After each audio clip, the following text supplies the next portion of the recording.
Good evening and thanks so much for joining us. I'm Samantha Sullivan. Russ is on assignment and will join us here a little later in the show.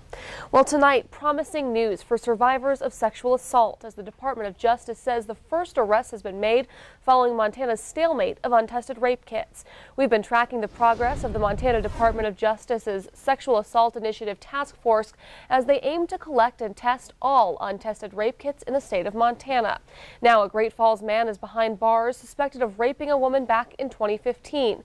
Those with the Department of Justice say this case is a good example of the system working after Attorney General Tim Fox launched the initiative back in 2015. Andrea Lutz has been tracking the progress of the Sexual Assault Initiative Task Force and has more about the arrest. Andrea.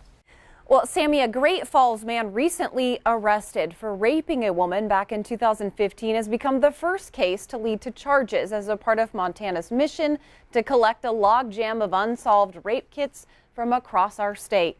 41-year-old Alan William Miller was taken into custody in Cascade County on July 30th for a rape that was reported in Great Falls.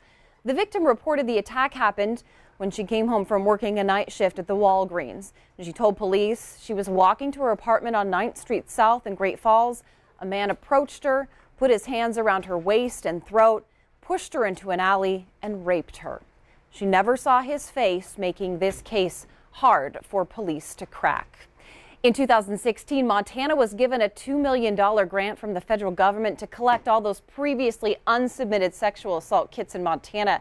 And the kit collected from this rape was one that sat unsolved for 3 years in evidence at the Great Falls Police Department. In 2018, the kit was sent to the Montana State Crime Lab as a part of that Department of Justice initiative to test those cold case rape kits.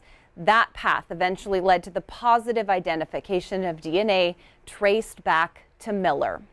Miller's DNA was already in the system because he's a registered sex offender, and his arrest came as promising news for Attorney General Tim Fox, who of course launched that sexual task force to ensure that survivors receive the justice in their cases that they need. Sammy. Thanks, Andrea.